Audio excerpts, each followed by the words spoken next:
The rain outside Lisa's surveillance van was a percussive, hypnotic beat, yet it couldn't drown out the silence inside her. She was a ghost in the digital realm, a top-tier investigator for Sentinel Cybersec, usually tracking state actors or corporate spies. Tonight her target was one man, Elias Vance, the most brilliant, most dangerously ethical black hat turned grey hat in the Western Hemisphere, and the immediate, inconvenient gravitational pull she felt toward him was an unauthorized vulnerability in her own firewall. Her mission was simple: monitor him 24/7.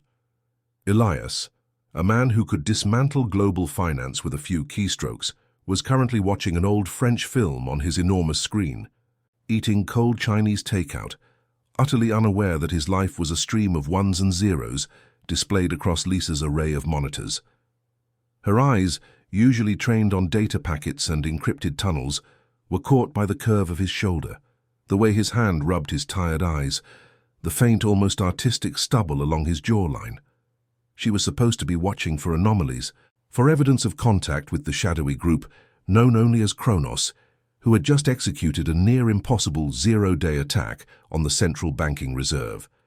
The official theory was that Elias was Kronos's architect, or at least their unwitting supplier of intellectual property. Lisa's gut, however, the instinct that had never failed her, screamed that Elias was either being framed or was the most tragically misunderstood genius of her generation. That was the hook, the tension.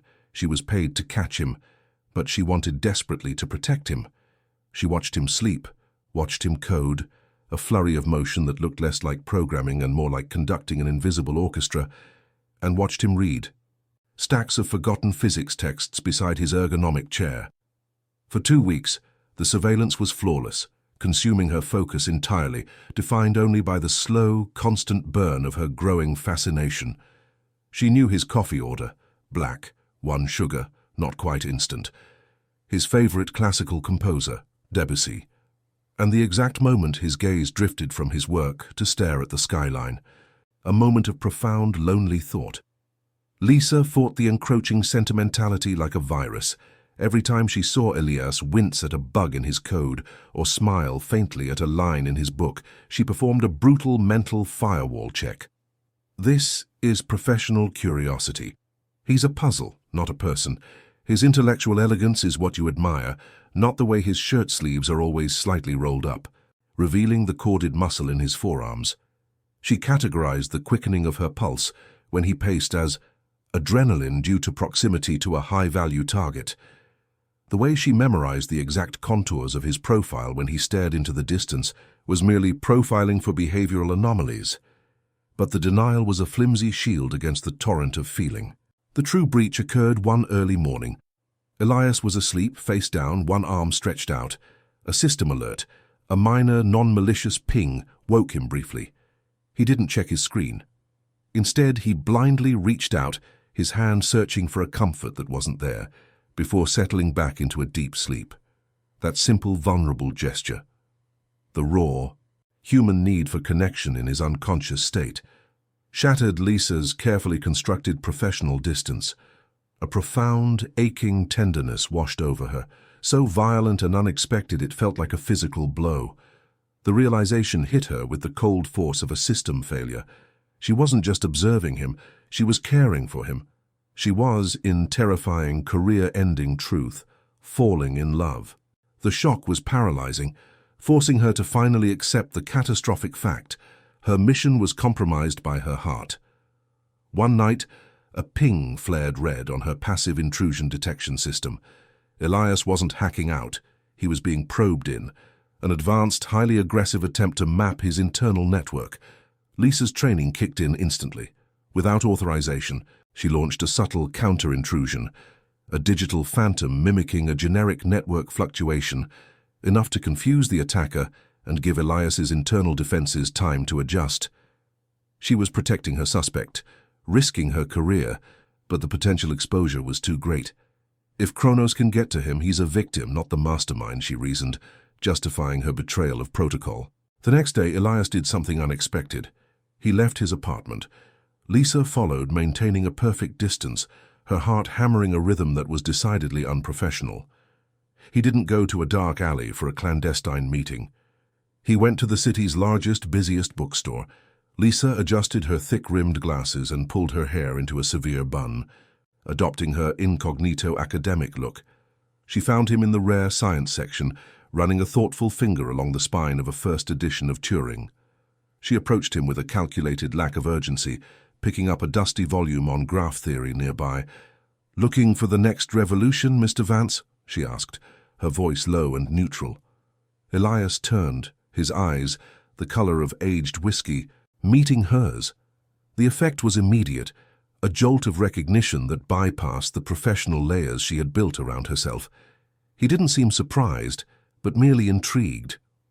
"Just trying to remember the elegance of problems that don't involve global financial collapse," he replied, a wry smile touching his lips. "And you, miss?" Lisa offered the alias she had pre-prepared for such a contingency. "Elias Vance, cybersecurity researcher, and a massive admirer of your early work on decentralized network integrity." He laughed, a deep, resonant sound that vibrated through the quiet aisle. "My early work was mostly just me trying to avoid getting caught for skipping class. Now the integrity is the tricky part." They spent the next hour talking, not about the crimes or the surveillance, but about the philosophy of data, the beauty of pure code, and the terrifying intersection of human ambition and digital power. Their connection was instant, intellectual, and deeply charged. She was playing a dangerous game, infiltrating his life from the outside after monitoring it from the shadows, but every moment with him felt more real than her entire career. The dates became a regular ritual, long, intense conversations over strong coffee, quiet evenings at his apartment discussing advanced cryptography while Debussy played, and increasingly, moments of shared silence that were more intimate than words. Elias was guarded, brilliant, and haunted by a past she couldn't yet penetrate, but with her he seemed to let his armor crack. The romance was built on shared intellectual passion, the thrill of two minds operating at the same blinding speed. He'd show her a snippet of code, a complex algorithm he was optimizing, and she'd immediately spot the tiny logical flaw not as the investigator, but as his equal. The admiration was mutual and electric. Then came the erotic tension, the 10% that was woven into the fabric of their deceitful closeness. It manifested first as a prolonged touch when passing a book, a lingering gaze that held too much truth, the shared realization that their proximity was a physical, almost painful thing. One evening, after working on a complex digital defense matrix, he was building, ostensibly a personal project. But Lisa knew it was the framework for a system Kronos would kill to possess. They found themselves close, leaning over his vast digital whiteboard. He turned, catching her in the confined space. The air thickened. His whiskey eyes searched hers, no longer asking a question about code, but about intent. "Alexia," he murmured, his voice rougher than usual. "You're a distraction I can't afford." Lisa, shedding her carefully crafted persona for the raw, aching honesty she felt, didn't pull away. "Maybe I'm the one you need," she whispered, her hands finding the strong line of his jaw, the rough stubble she had only seen on a screen. The kiss was not a gentle exploration. It was the abrupt, powerful collision of two souls that had been orbiting each other in the darkness. It was a kiss that tasted of cold takeout, strong coffee, and the danger of their impossible situation. The moment was intense, demanding, a silent conversation where their true identities were momentarily irrelevant. Her fingers tangled in his hair, pulling him closer, deepening the kiss with a desperate hunger. He backed her against the smooth, cold surface of the wall, his hands sweeping down her sides, pulling her body flush against his, communicating a deep, unspoken need. His breathing was ragged, mirroring the storm inside her. This was the crossing of the Rubicon, the moment she lost all professional distance. She was investigating a suspect, and now she was irrevocably, recklessly intimate with him. In the dim light of the screensaver, a slow, hypnotic animation of a galaxy, he pulled back just an inch, his forehead resting against hers. "This changes everything," he whispered, his eyes dark with conflict. "It changes nothing," she countered, the lie sharp on her tongue, even as her body betrayed the gravity of the change. She knew the risk, the potential fall, but in that moment, the heat of his skin, the frantic beat of his heart against her palm, was the only truth that mattered. The intimacy escalated their problem, both personally and professionally. Kronos was getting bolder. Their next attack wasn't on finance. It was a targeted data heist from Sentinel Cybersec itself, her own employer. The data stolen was confidential surveillance logs, her logs. The implication was terrifying. Someone knew about her mission, knew she was close to Elias and was trying to compromise the entire operation. This new urgency threw them into a professional partnership, even as their personal connection deepened into a consuming, passionate love. Elias, seeing the sophistication of the attack on Sentinel, was incensed. "They're using advanced metamorphic malware. It's brilliant but crude. It lacks the elegance of my early work," he noted, his face grave as he analyzed the telemetry. His dismissal was genuine, but her investigator mind clung to the detail. It lacked the elegance. That meant someone was imitating his genius, or using a framework he had created, but failing to execute it with his signature precision. She was trapped between the irrefutable evidence that his methodologies were being used and the absolute conviction she felt in his arms that he was innocent. One damp Tuesday night, the entire city went dark. Not physically, but digitally. All municipal services, from traffic control to emergency dispatch, were crippled. It was the largest attack yet, a declaration of digital war. Lisa was at Elias's apartment, having just woken, entwined with him, the soft morning light illuminating the vulnerability of his face in sleep. The emergency broadcast jolted them awake. Elias immediately flew to his command center, the enormous desk with multiple monitors, his hacker instincts overriding everything. Lisa, watching him work with feverish intensity to build a counterpatch, was simultaneously terrified and proud. She saw him not as a suspect, but as the only man capable of saving the city. As Elias dove into the municipal network's codebase, Lisa initiated a parallel trace, using her Sentinel-issued tools, a violation of every policy but necessary. Her trace led her not to Elias's local IP, but to a highly obscured, multi-layered proxy chain originating from a secondary data center owned by Sentinel Cybersec's largest rival, Apex Solutions. The connection was tentative, but damning.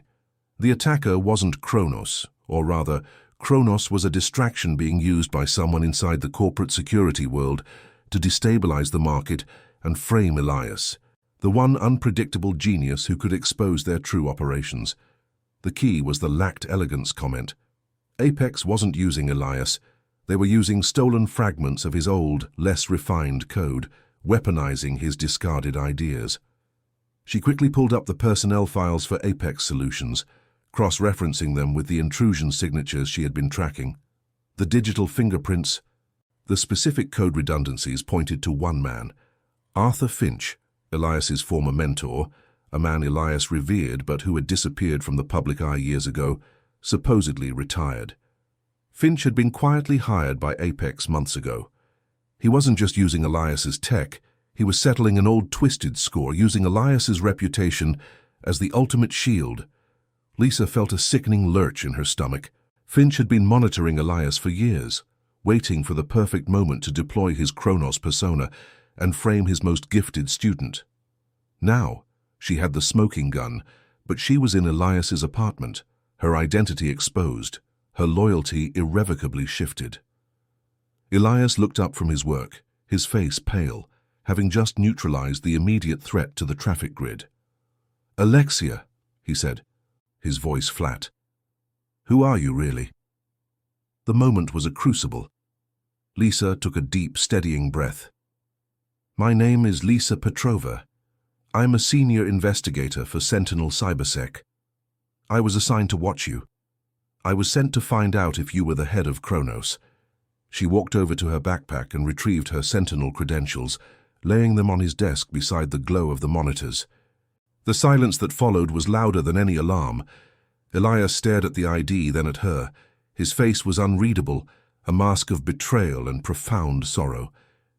"You were watching me," he repeated, his voice barely a whisper. "You knew everything. Every conversation, every detail about my life, every time I trusted you. It was all surveillance. Lisa stepped closer, tears blurring her vision. The surveillance was how I knew you were innocent, Elias. The love, that was real. The love is why I risked my life, my career, my freedom to track the attack back to Apex, back to Finch. She showed him the telemetry, the irrefutable evidence pointing to Finch and Apex's elaborate scheme to destabilize the market, steal corporate secrets, and silence Elias. She revealed how she had run a parallel trace, how she had betrayed her employer to find the truth he deserved. Elias was a man of logic. The proof, the elegant, undeniable digital chain of custody, spoke volumes louder than his immediate hurt. He looked at the evidence, his mind processing the betrayal of his mentor and the dangerous, reckless truth of Lisa's confession. The betrayal of the system was painful, but the vulnerability in her eyes, the professional wreckage she had laid at his feet, told him everything. "You didn't just find the proof," he murmured, looking up at her, a glimmer of hope replacing the devastation. "You covered for me, you defended me, and you exposed yourself for me." He reached out, not to push her away, but to grasp her hand, pulling her in. "We have to stop him, Elias, together," Lisa said, the weight of her uniform and her betrayal falling away, leaving only the determination of a woman fighting for the man she loved. The final confrontation was a digital battle royale, fought not in the streets, but in the layered, encrypted heart of the Sentinel cybersec infrastructure, where Finch was now trying to upload his final destructive payload. Elias and Lisa, a rogue team of intellectual equals, worked side by side, their fingers flying across the keyboards in a blur of synchronized expertise. They anticipated Finch's moves, not just because they understood the code, but because they understood the mind of a jealous, cornered genius. Elias, utilizing the defense matrix he had been building, created a tar pit, a digital snare that lured Finch's malware into a loop of resource-draining, self-replicating processes.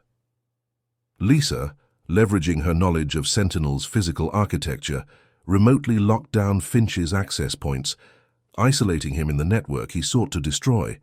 Finch was digitally trapped, exposed, and eventually physically apprehended by Sentinel's security team, who were finally convinced of Elias's innocence by the sheer technical elegance of the defense he and Lisa had deployed. In the aftermath, the corporate world was shaken.